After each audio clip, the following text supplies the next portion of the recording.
তো একজন হেসে হেসে একটা কথা বলেছিলেন যে যে কাজটা তোমার করতে হাত লাগে না, স্পর্শ লাগে না, যে কাজে কাউকে টাচ করতে হয় না, সেই সব কাজের কিন্তু এআই একটা দখলদারি করবে। তো রোবট যেটা আমাদের সুবিধে করছে, খুব সিম্পলি বলতে গেলে, সেটা হচ্ছে ইট ইজ, কারণ একটা ছোট এই দুটো ছোটো হোল দিয়ে রোবটের আর্ম বা ক্যামেরাটা তুমি ঢুকিয়ে দিলে, তুমি পুরো ব্যাপারটা চোখের সামনে একেবারে সেই দার্জিলিংয়ের আকাশে কাঞ্চনজঙ্ঘা দেখার মতো ভিশন। আমি হয়তো প্রথমে আইডিয়া করেছিলাম যে অ্যাঙ্গেলটা আরও 10 ডিগ্রি বেশি হবে, তাহলে আমার যদি সাপোজিং আই ওয়াজ রং, তাহলে সেই রোবট বা সেই সময় কি সে আমাকে বলে দেবে যে তুমি ঠিক ভাবছো না, your thinking is not right. এআইটা যেন সেফ হাতে থাকে, এমন একটা হাতে থাকে যে হাতটা আগে থেকে কাজ করতে জানে, যে ব্যবহার করতে জানে, নইলে এআইটা কিন্তু দানব হয়ে দাঁড়াবে। অ্যাবসলিউট। নমস্কার। আমরা আমাদের রোজকার কাজকর্মের ছোটাছুটি, ব্যস্ততা, নানান রকম আমাদের গলদঘর্ম হবার যে দিন, সেই দিনের মধ্যে মধ্যে যখনই আমার বন্ধু, আমার আমার কলিগ, যার সঙ্গে আমরা বহুদিন একসাথে কাটিয়েছি অন্যরকম কাজকর্ম করে, but very close two one another, সেই আমার বন্ধু বিকাশকে, ডক্টর বিকাশ কাপুর, আপনাদের প্রচুর পরিচিত, আমাদের one of the senior most orthopaedic surgeon, সেই বিকাশকে আমি মাঝে মধ্যে ডেকে নিই এবং আমরা ভাবনা চিন্তা করি যে এখন যে আলাপ আলোচনা হচ্ছে, যে কাজকর্ম হচ্ছে, এগুলো নিয়ে আমরা আপনাদের সাথে কিছু কথাবার্তা বলি। বিকাশ, ওয়েলকাম। একটু সময় পাওয়া গেল। হ্যাঁ, এই সময় পাওয়ার মধ্যে আমরা কয়েকটা মিনিট একটু নিজেরা একটু কথা বলি। দেখো, আজকে আমার মনে হয় যে জিনিসটা নিয়ে আমরা let us get your inputs as well, এবং যেখানে আমরা কান পাতলেই আর কি হয় আমরা কিছু পলিটিক্যাল ঘটনা শুনি, কিন্তু আমরা তো পলিটিক্স নিয়ে কথা বলছি না এখন। আমরা সেকেন্ড টু পলিটিক্স যে জিনিসটা একেবারে চারিদিকে ভনভন করছে, যে দুটো শব্দ বন্ধ, সেটা হচ্ছে আর্টিফিশিয়াল ইন্টেলিজেন্স বা এআই। আর্টিফিশিয়াল ইন্টেলিজেন্স বা এআই জিনিসটা কি, এই নিয়ে একটা খুব সাংঘাতিক লম্বা চওড়া ডিসকাশন করার এক্ষুনি ইচ্ছেও নেই, হয়তো সময় নেই। আর্টিফিশিয়াল ইন্টেলিজেন্সকে মনে রাখতে হবে যে, ধরুন চিন্তা করে দেখুন যে আমরা এই যে কিছু হিসেবপত্র করতাম, অনেক জিনিস লিখতাম, আমরা এক সময় হাতে লিখতাম, তারপর টাইপরাইটারে লিখতাম, তারপর কম্পিউটারে লিখতাম, এবং ধীরে ধীরে আমরা যে জিনিসটাকে কম্পিউটিং বলে জানতাম, সেই কম্পিউটিংটা হচ্ছে কিছু হিসেবপত্র করতে পারত। একটা কম্পিউটারে আপনি অনেক কিছু ম্যাটার দিলে সে সেটাকে স্টোর করে রাখতে পারত, আপনার ইচ্ছে মতো বা আপনার হুকুম মতো সে সেগুলো আবার তার কোনো একটা স্টোর থেকে বার করে আপনাকে দেখাতে পারতো। এই সব কাজগুলো খুব ভালো করত। কিন্তু তারপর যারা আজকে আমাদের রিজনিং, থিঙ্কিং, কম্পিউটার, সফটওয়্যার, এই সমস্ত সায়েন্টিস্টরা, তারা ভাবতে বসলেন যে যেরম করে একটি শিশু, যেরম করে একটা বাচ্চা সে শেখে, সে বলতে শেখে, চিন্তা করতে শেখে, তার ম্যাচিওরিটি হয়, সেই হিউম্যান ব্রেনের চিন্তা ভাবনা করার, কাজ করার ক্ষমতাটা তারা ধীরে ধীরে কম্পিউটার সার্কিটরির মধ্যে দেবেন। তার মানে কি দাঁড়ালো যে আমি খালি প্রচুর লিখে লিখে নানান ডকুমেন্ট স্টোর করব আর রিট্রিভ করব তা নয়, এবার আমি আমার কম্পিউটারকে লিখতে বললে সে লিখে দেবে, আমি একটা প্রবলেম মুখে বলে দিলে সে সেটাকে সলিউশন দেবার চেষ্টা করবে, আমি যদি বলি আমার এই ছবিটা আঁকতে ইচ্ছে হচ্ছে, এমনকি সে একটা ছবি এঁকে দিতেও ইচ্ছে করবে। অর্থাৎ আমাদের যে ব্রেনের ভেতরে যে কাজকর্ম হচ্ছে, হিউম্যান ইন্টেলিজেন্স, যাকে আমরা হয়তো প্রাকৃতিক ইন্টেলিজেন্স বলি, তো সেই ন্যাচারাল ইন্টেলিজেন্স যখন মেশিনের মধ্যে যাচ্ছে, it is being called artificial intelligence.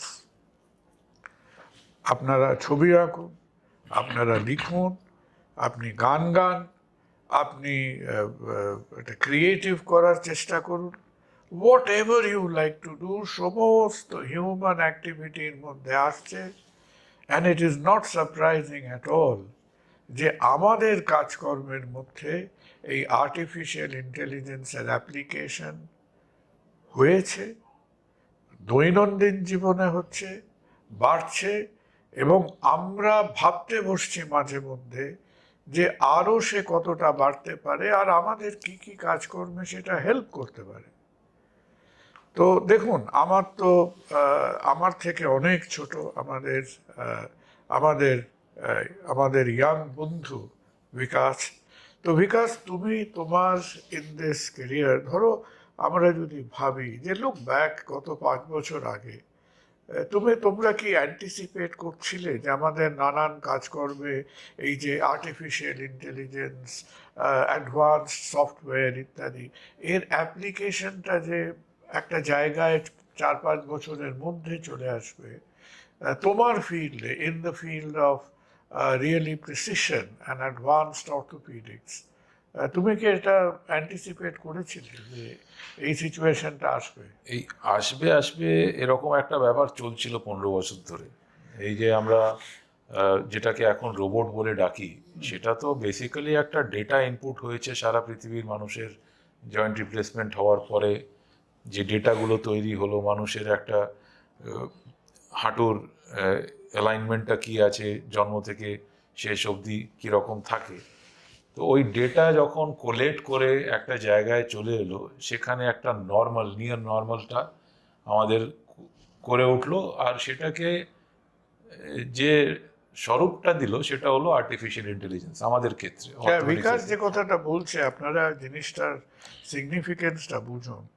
যে দেখুন, যখন ওরা একটা জয়েন্ট দেখছে, একটা যে কোনো জয়েন্ট, একটা হিপ জয়েন্ট, নি জয়েন্ট, এগুলো জয়েন্টগুলো দেখছে, এর মধ্যে যে কেবল প্রকৃতি একটা কিছু হাড়, ক্যালসিয়াম হাড় গোল্ড নিয়ে একটা আন্দাজে একটা স্ট্রাকচার করে দিয়েছে তা না, এর মধ্যে একটা খুব ম্যাথামেটিক্যাল অ্যালাইনমেন্ট আছে। কোন অ্যাঙ্গেলটা কিরকম, কোন অ্যাঙ্গেলটা কতটা থাকলে আমাদের মুভমেন্ট চলাফেরা ভালো হয়, কোন অ্যাঙ্গেলটা কমে গেলে বেড়ে গেলে খারাপ হয়, কোন লেন্থটা, অর্থাৎ তার মানে কি যে এই যে জিনিসটার মধ্যে যে একটা সায়েন্টিফিক, যে একটা ম্যাথামেটিক্যাল মাপঝোঁক আছে, এই মাপঝোঁকগুলো ধরুন কত হাজারো হাজারো হাজারো lakhs and lakhs operations, procedures, x-ray, CT scan হচ্ছে, এই সমস্ত মানে প্রায় একটা ওশান অফ ইনফরমেশন ফিড করা হচ্ছে। এইটা ফিড করে করে আর্টিফিশিয়াল ইন্টেলিজেন্স তার মতো করে আর সেই ম্যাপিংটা, সেটা আপনার ক্ষেত্রেও আপনারাও জানেন যে যখন কার্ডিওলজিতে কিংবা কার্ডিয়াক সার্জারিতে কোনো ডেটা সেটটাকে আমরা ইউটিলাইজ করছি আর সেটা ডেটা সেট মেশিনটাকে দিয়ে দিচ্ছি, ওই মেশিন সেটাকে ইন্টারপ্রেট করে একটা রেজাল্ট থ্রো করছে, আর ওই রেজাল্টটা হচ্ছে আর্টিফিশিয়াল ইন্টেলিজেন্স। ওই রেজাল্ট আমাদের গাইড করছে যে আমরা কতটা কারেকশন করব, যেমন সার্জারি করার সময় কতটা কারেকশন করলাম যাতে আমরা মিন ভ্যালিউ এমন একটা পেয়ে গেলাম যেটাতে এই মানুষটার জন্য এটা বেস্ট। এটা হলো আর্টিফিশিয়াল ইন্টেলিজেন্স। আর একটা হলো মেকানিক্যাল ইন্টেলিজেন্স বলতে গেলে আমরা যদি মেনে নিলাম যে হিউম্যান এরর এতটা আছে আর আমাকে এতটার মধ্যে রাখতে হবে। আমি তোমাকে একটা প্রশ্ন জিজ্ঞেস করি, যে ধরো আমি একটা অ্যাঙ্গেলের কথা বলি, যে কোনো একটা জয়েন্টে কোনো একটা অপারেশনের মধ্যে ঠিক হলো যে আইডিয়ালি অ্যাঙ্গেলটা এতটা হলে ভালো হয়। হ্যাঁ, তুমি ভালো সার্জন, আমি ভালো সার্জন নই, আমি হয়তো প্রথমে আইডিয়া করেছিলাম যে অ্যাঙ্গেলটা আরো 10 ডিগ্রি বেশি হবে। তাহলে আমার যদি সাপোজিং আই ওয়াজ রং, তাহলে সেই রোবট বা সেই সময় কি সে আমাকে বলে দেবে যে তুমি ঠিক ভাবছো না, your thinking is not right? না, এটাতে দুই পক্ষ আছে। সাপোজ আপনি দেখলেন যে আমি এই অ্যাঙ্গেলে জিনিসটাকে রাখতে চাই, কিন্তু অ্যালাইনমেন্ট করার সময় একটা জিনিস হয় ব্যালেন্সিং। ওই ব্যালেন্সিং করতে করতে আমরা এমন একটা জায়গায় পৌঁছলাম যেখানে আমরা যে অ্যাঙ্গেলে রাখতে চাই সেখানে কিন্তু ব্যালেন্স ভালো করে হচ্ছে না। তো আমাদের যে কোনো জয়েন্ট যখন আমরা নতুন জয়েন্ট লাগাচ্ছি সেই সময় ব্যালেন্সটাও কিন্তু খুব ভালো হওয়ার কথা। আর যদি 2 মিলিমিটারের মধ্যে লুজ মানে থাকে তফাৎটা, তাহলে পারফেক্ট ব্যালেন্সিং ওটাকে বলে। তো আর্টিফিশিয়াল ইন্টেলিজেন্স যেটা আমরা আগে চোখে আর হাতে করতাম, তো 100-র মধ্যে 90% লোকের কিন্তু আমরা মোটামুটি ওই জায়গায় নিয়ে যেতাম। এখন কিন্তু 100 আউট অফ 100 কেসেও বলে দিচ্ছে যে তুমি এই জায়গায় আছো। তো এই যে 10%-এর যে তফাৎ হচ্ছে, দ্যাট ইজ ওয়ান পাওনা আর্টিফিশিয়াল ইন্টেলিজেন্স থেকে। কিন্তু আমি আরেকটা কথা বলি, আজকে অনেক সার্জনস আছে যারা খুব একটা বেশি আর্টিফিশিয়াল এই টেকনোলজিটাকে প্রেফার করে না, কারণ ওরা বলছে যে কেন তাদের আপত্তি কেন? আপত্তি আছে। একটা হচ্ছে কস্ট, যেটা আমরা নিয়ে এখন কথা Cost. বলছি। সেকেন্ড হচ্ছে যে কস্ট ছাড়া যে জায়গায় ওরা আছে, ওরা বলছে যে আমরা 20 বছর ধরে 30 বছর ধরে এই অপারেশন করছি, আর আজ পর্যন্ত আমরা কিন্তু এটার কোনো নিষ্ফল সেরকম পাইনি যে আজকে মানে এখন অবধি খুব একটা প্রবলেম হয়নি। হয়নি। বলতে গিয়ে আফটার অল আমরা একটা কৃত্রিম জয়েন্ট লাগাচ্ছি, সেটা একটা ন্যাচারাল জয়েন্ট নয়।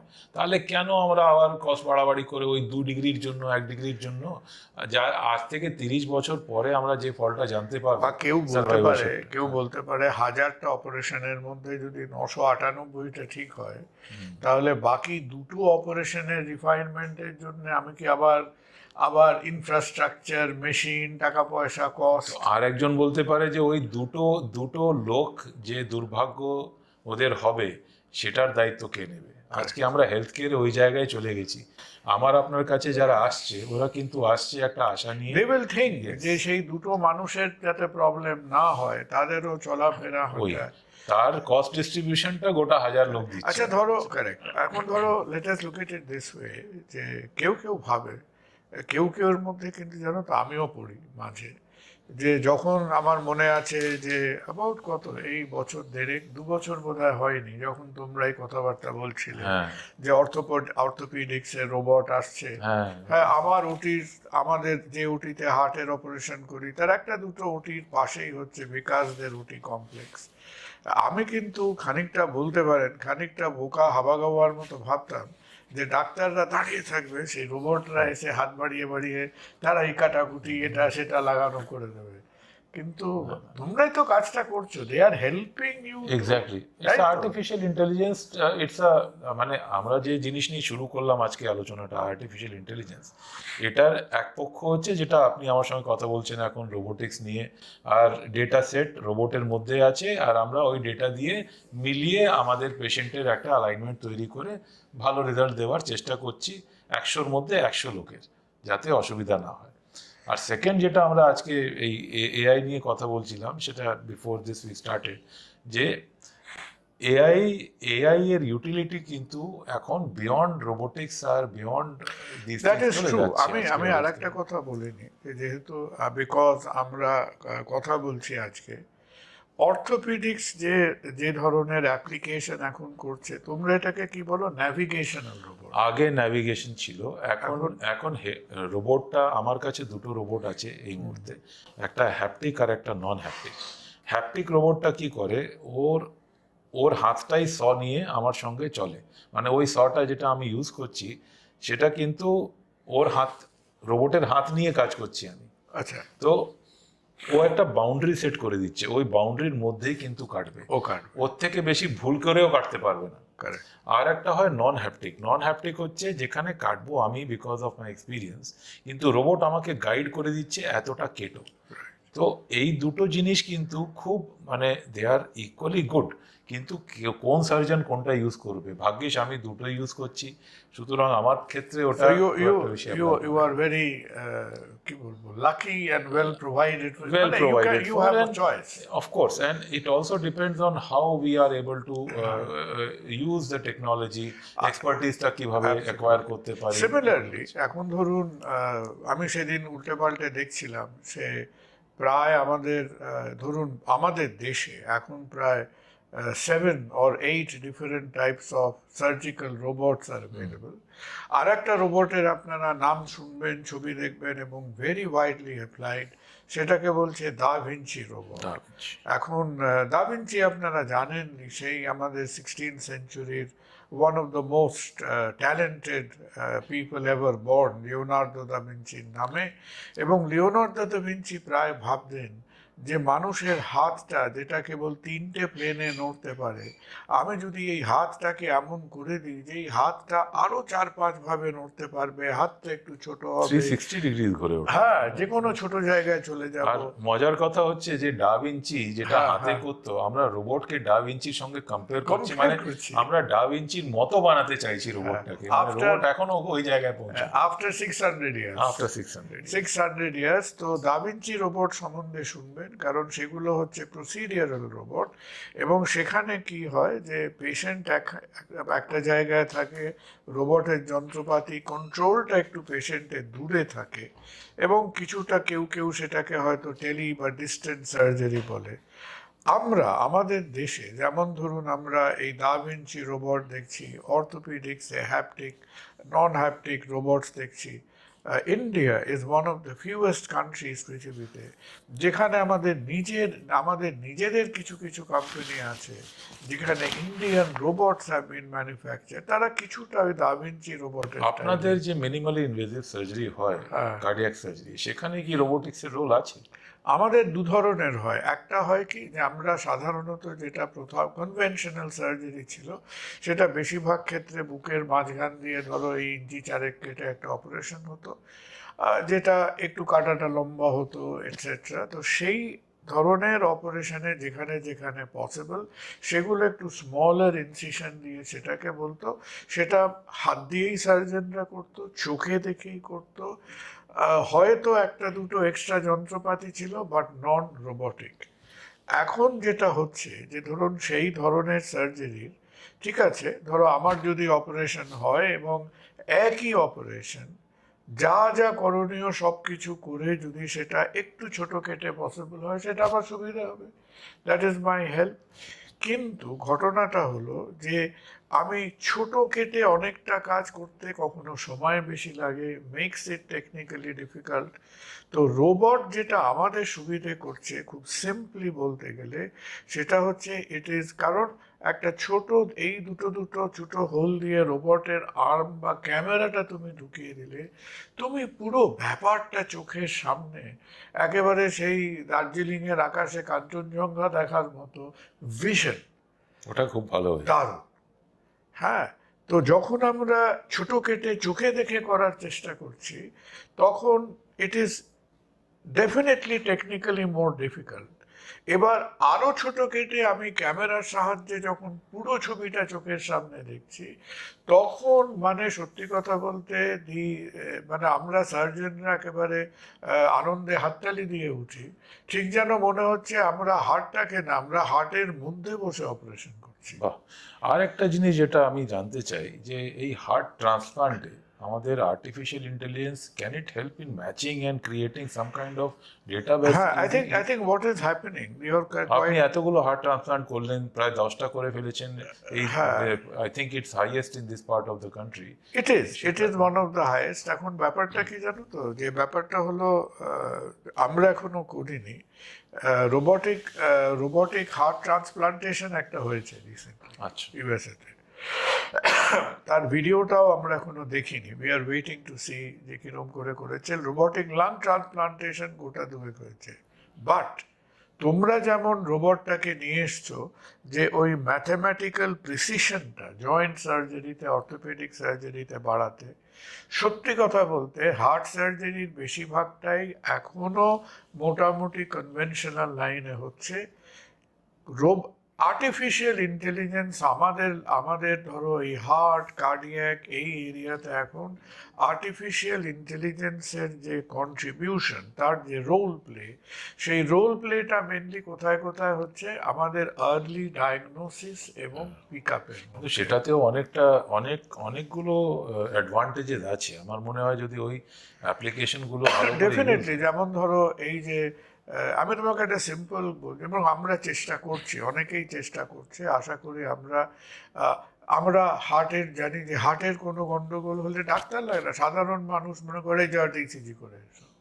কিন্তু আমরা যদি ধরো একটু শহর বা আমাদের সাবারবান টাউনসগুলোর একটু বাইরে যাই, ইসিজি তুমি তো বহু ডাক্তার বহু প্যারামেডিক্যাল লোক ইসিজি করে দিতে পারে, কিন্তু লোকে করে না কেন? লোকে ভয় করে না, কারণ অনেকে হয়তো বুঝতে পড়তে পারবে জানে না, না, হ্যাঁ। ইন্টারপ্রেট করতে পারবে না।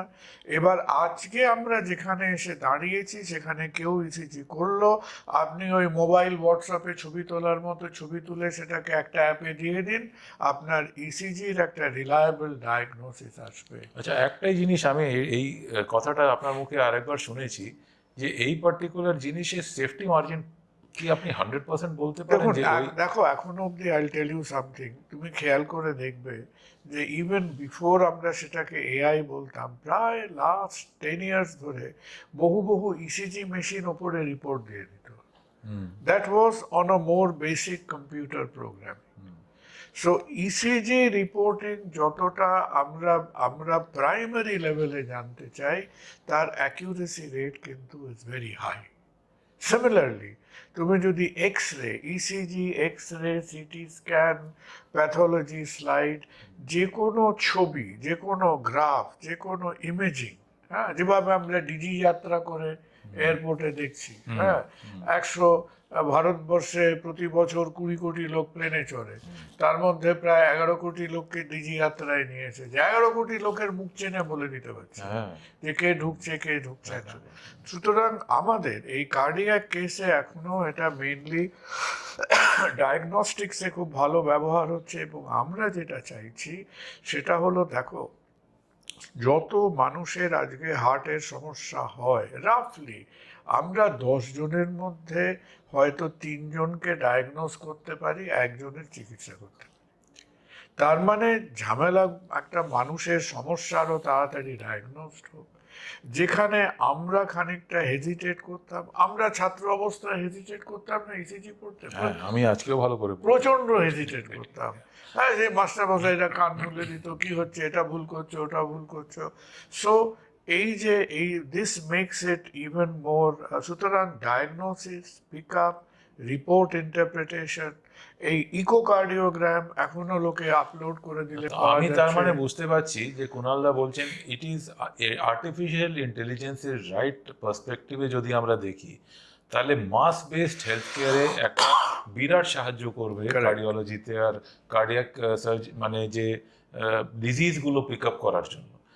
আর আমাদের ক্ষেত্রে আরো বেশি অ্যাডভান্সড জায়গায় কিন্তু আপনি যেটা বললেন যে যেরকম রোবোটিক্সে, ধরো আমি তোমার কথায় বলি বিকাশ, যে সে বহু বয়স্ক মানুষের কার কিছুদিন আগে হার্ট ভ্যালভ বাইপাস হয়েছিল, তারা আমাদের এসে প্রায় বলে না যে আমার হাঁটু ব্যথা করছে, হার্টের অপারেশন হয়ে গেছে, হাঁটতে পারছে না।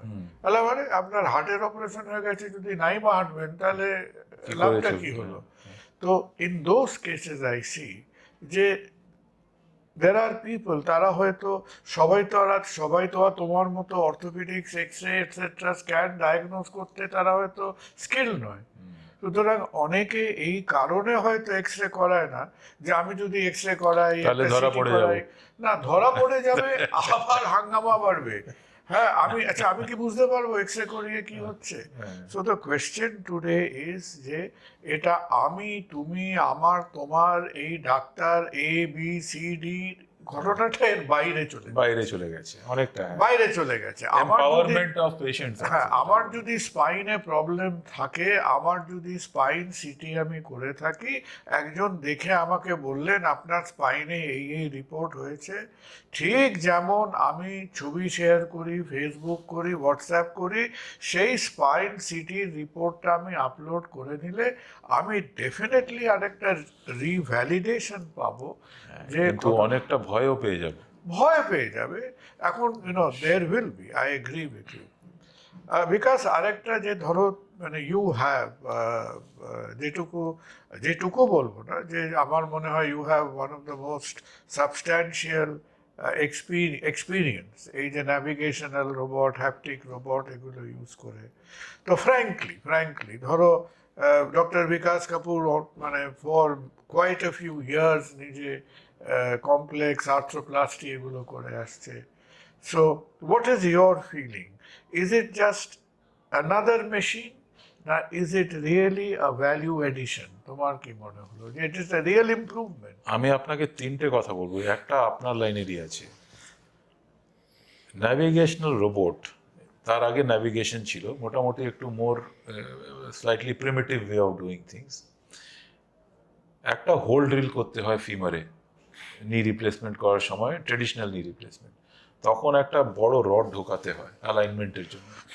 তো এতগুলো যে বোন ম্যারো থেকে এই যে আমাদের শাওয়ারগুলো যায়, সে chest complication, specially in weak cardiac patients, একটা প্রবলেম রাইট, হ্যাঁ হয়তো। we have substantially seen a drop in those patients. Now it is a lateral advantage যেটা আমরা পাচ্ছি ওখানে, এটা হচ্ছে একটা অ্যাডভান্টেজ। সেকেন্ড হচ্ছে যে এই যে validation of 5 to 10% patients at the cost of increasing the surgical time of 5 minutes, it is definitely a good thing to do. আজকে যদি আমার হাতে 90% পেশেন্টের একরকমই রেজাল্ট আমি ভালো করছি, কিন্তু 10%-এ আমার ল্যাক্সিটি বেশি মনে হচ্ছে, হঠাৎ করে ফলো আপে পেশেন্ট এলো বললো যে আমার একটু হাঁটুটা উইক মনে হচ্ছে, এগুলো কিন্তু কমে গেছে অনেকটা। তো এর যে ফাংশনাল পার্টগুলো আমরা এখন বুঝতে পারছি। আজকে যদি আমাকে কেউ জিজ্ঞেস করে যে আপনার উপরে ছেড়ে দিলাম, তো তখন আমি বলি এই যেটুকু আর্থিক বিনিময় আছে তার থেকে বেশি আপনার সেফটি প্রোফাইল আছে। যদি আপনি পারেন করুন, নইলে আমি তো আছি, আমি তো করেই যাচ্ছি। ইমপ্রুভমেন্ট ইন আউটকাম আর এরর রিডাকশন করা যায় না সেটা তো কোনো কথাই নেই। প্রায় 27 years of joint replacement. Exactly. It's very true. এখন দেখো, ফ্র্যাঙ্কলি ব্যক্তিগতভাবে আমি যেটাতে what I look forward to is যে হ্যাঁ, আমাদের স্পেসিফিক খুঁটিনাটি, আমরা করোনারি বাইপাস, ভ্যালভ, যে কোনো অপারেশন বলি, সেই অপারেশনের মধ্যে টেকনোলজিক্যাল নতুনত্ব, চেঞ্জ, ইনোভেশন হবে। কিন্তু হোয়াট আই রিয়েলি ওয়ান্ট, আমার যদি একটা প্রার্থনা থাকে, সেই প্রার্থনা হলো যে with this technology, with AI, আমরা আরও সহজে, আরও কম সময়, আরও কম মানুষকে, আরও বেশি মানুষের ঝামেলাগুলো, সমস্যাগুলো আমরা ডিটেক্ট করি। Because I think this is one promise যেটার দিকে আমরা উদ্গ্রীব হয়ে চেয়ে আছি, বিকজ আমরা বেশ অনেক, কেউ অপারেশন করছে, অ্যাঞ্জিওপ্লাস্টি করছে, অনেক করে যাচ্ছি, কিন্তু যতই আমরা করি না কেন আমাদের মাথায় এই চিন্তাটাও থাকে। আমি রাফলি ইদানিং সময় একটা হিসেব করেছিলাম যে কারেন্টলি আমরা ভারতবর্ষে যত মানুষের একটা না একটা হেলথ ইন্স্যুরেন্স আছে, সেটা আমেরিকার পপুলেশনের 6 গুণ। Yes. 6 times. 6 times. Maybe more. And there are people যাদের ইন্স্যুরেন্স নেই, they are in problem. তো এই পরিস্থিতিতেও আমরা যে কাজ আজকে করছি, ধরো আমার ফিল্ডে আমাদের যা প্রয়োজন, আমরা এক্স্যাক্টলি তার অর্ধেক করছি। কেন করছি? আমাদের যদি কেউ জিজ্ঞেস করে, আচ্ছা আপনারা ইন্স্যুরেন্স হাতে পাচ্ছেন, আজকে বহু অ্যাভারেজ মানুষকে তারা গভর্নমেন্ট স্কিমে অপারেশন করতে পারে, প্রাইভেটে করতে পারে, তাহলে কাজটা অর্ধেক কেন? এই প্রশ্ন আমাদের দিকে যখন আসে, তখন আমাদের গোমরা মুখ করে স্বীকার করতেই হয় একটাই কারণ, যে আমরা এখনো রিচ আউট বা ডায়াগনোসিস করতে পারছি না। ডেফিনেটলি এটা একটা কথা হলো। আর সেকেন্ড হচ্ছে যে আজকে government has to also participate. ওরা এআই নিয়ে মানে এত উদ্যোগী আছে, আমি গত 2 দিন ধরে মেল পাচ্ছি ন্যাশনাল বোর্ড থেকে to start a course in artificial intelligence in medicine. এখানে আমরা হয়তো আপনিও পেয়েছেন। তো এই মেলগুলো ন্যাশনাল বোর্ড থেকে আসছে, মানে গভর্নমেন্ট উদ্যোগী আছে, ওরা জানে application of AI mass health কেয়ারে লাগবে, আর তাতে কস্ট কাটিং হবে ইভেনচুয়ালি। কিন্তু আরেকটা কথার যেটা খুব বেশি দরকার, সেটা হচ্ছে যে এই যে এআইটাকে আমরা ইউজ করব, সেটার জন্য যে বাজেটারি অ্যালোকেশন আছে, তার যে ইন্স্যুরেন্স প্রভিশন আছে, সেগুলো কিন্তু মাস রিচের মধ্যে নিয়ে আসতে হবে। যদি না আসে তাহলে আপনি ওই জিনিসটাকে এখানে বসিয়ে করবেন। Very true. রিসোর্সেস, লাস্ট একটা মিনিট, বিকজ সবার মনে মনে, বিশেষ করে ইয়াং ডক্টরস অফ টুডে যারা মেডিসিনে আসছে, সবাই ভাবছে যে এআই তো লাফিয়ে লাফিয়ে আসছে, কিন্তু ডাক্তারদের কি হবে? তার মানে কি, মানে হাউ ডু ইউ, মানে I think it'll help, it'll make the work easier একদিক দিয়ে, কিন্তু ম্যান পাওয়ারের উপর ইম্প্যাক্টটা কি? What is your idea? Sir, এটা মানে একটা বিরাট চিকেন অ্যান্ড এগ সিচুয়েশন আছে। আজকে আমরা যদি দেখি ডাক্তাররা যে রেটে তৈরি হচ্ছে, একটা standardisation and validation of a certain standard has to be done. মানে ডাক্তার সবাই কিন্তু এক ধরনের তৈরি হচ্ছে না। আমাদের সময় যেরকম হতো এক একটা ছেলেকে ধরে ধরে যতক্ষণ না ভালো হতো ওকে পাস করা হতো না, কিন্তু এখন আমি দেখছি, আপনিও জানেন, প্রত্যেকটা ডিস্ট্রিক্টে একটা মেডিকেল কলেজ আছে, সেখানে ফ্যাকাল্টি নিয়ে প্রবলেম হয়, that is a different discussion, হয়তো আর একদিন করবো। কিন্তু এআই নিয়ে যে কথাটা উঠছে সেখানে it is making a job very easy. আজকে একটা স্টুডেন্টকে প্রেজেন্টেশন বানাতে হবে, সে নিজে বই পাতা না খুলে শুধু একটা এআইতে টাইপ করে দিল, পিপিটি চলে এলো। তার মানে হচ্ছে কি, ওর পড়ার যে ক্ষমতা আর ওর যে immediately going into text book and taking out the information, assimilating in it, সেটা হচ্ছে না। তো ডাক্তারি এক দিক থেকে ইজি হয়ে যাচ্ছে, কিন্তু সে জায়গায় কি রুগীর ভালো হচ্ছে? এআই আমাদের দেখতে হবে, ডাক্তারদের এমন তৈরি করতে হবে যে ওরা এআইটাকে তখন আত্মসাৎ করে যখন ওরা বেসিক ট্রেনিংটা ভালো করে না। Otherwise AI is going to be a difficult problem for younger generation to কোপ উইথ। অ্যাবসলিউটলি, মানে বিকাশের কথাটাকে আরো সহজ ভাষায় বলতে গেলে এআই আমাদের আরো আরো কুশলী করুক, এআই আমাদের ফাঁকিবাজ যেন না করে। এক্স্যাক্টলি, ইটস বিকামিং সব জিনিসে যদি আমরা শর্টকাট ফাঁকিবাজি করতে চাই তাহলে হয়তো ঠিক নয়। আর দেখুন, এই ব্যাপারটা নিয়ে আমাদের কারো কাছে চুলচেরা হিসেব নেই যে ভবিষ্যৎ মানে ভবিষ্যৎ একটা বিরাট শব্দ। আগামী 2 থেকে 3 বছরের কথা যদি ভাবেন, ডেফিনেটলি কিছু কিছু স্পেশালিটিতে মেডিসিনের কথা বলছি, যেরকম রেডিওলজি, প্যাথোলজি, যারা ডেটা প্যাথোলজি, রেডিওলজি তো পুরোটাই এআই হয়ে যাচ্ছে, একটা মানে সাংঘাতিক ইনফ্লুয়েন্স আসছে। তো একজন হেসে হেসে একটা কথা বলেছিলেন যে কাজটা তোমার করতে হাত লাগে না, স্পর্শ লাগে না, যে কাজে কাউকে টাচ করতে হয় না, সেই সব কাজের কিন্তু এআই একটা দখলদারি করবে। এখন ভবিষ্যতে কি হয়, আমরা আজকে এইটুকুই চাই যে এআই সাহায্যে আমরা আরো ভালোভাবে কাজটা করতে পারি, আমাদের প্রিসিশন বাড়ুক, আমাদের এরার রেট কমুক, এবং আমরা আমাদের যেটুকু কাজ করার ক্ষমতা, সেই ক্ষমতাটা আমরা অনেক বেশি মানুষের কাছে পৌঁছে দিই। আর একটা জিনিস, এআইটা যেন সেফ হাতে থাকে, এমন একটা হাতে থাকে যে হাতটা আগে থেকে কাজ করতে জানে, যে ব্যবহার করতে জানে, নইলে এআইটা কিন্তু দানব হয়ে দাঁড়াবে। Absolutely, let's hope so. আবার কথা হবে, আবার কোনো না কোনো সময়। আমি সব সময় উৎপেতে থাকি, যখনই দেখব যে বিকাশ আর আমার একটা 15 মিনিট সময় পাচ্ছি, আবার আপনাদের সাথে গল্প করব। ভালো থাকবেন, আজকে আসি, নমস্কার। আস্কলেপিয়া হেলথে রয়েছেন নানা ক্ষেত্রের বিশেষজ্ঞ ডাক্তার, যারা আপনার সমস্ত চিকিৎসা ঘটিত সমস্যার সমাধান করে দেবেন অনলাইন। মাত্র কয়েকটি ক্লিকে বুক করে ফেলুন ডাক্তারের অ্যাপয়েন্টমেন্ট। ডাউনলোড করুন আস্কলেপিয়া হেলথ। ভালো থেকো।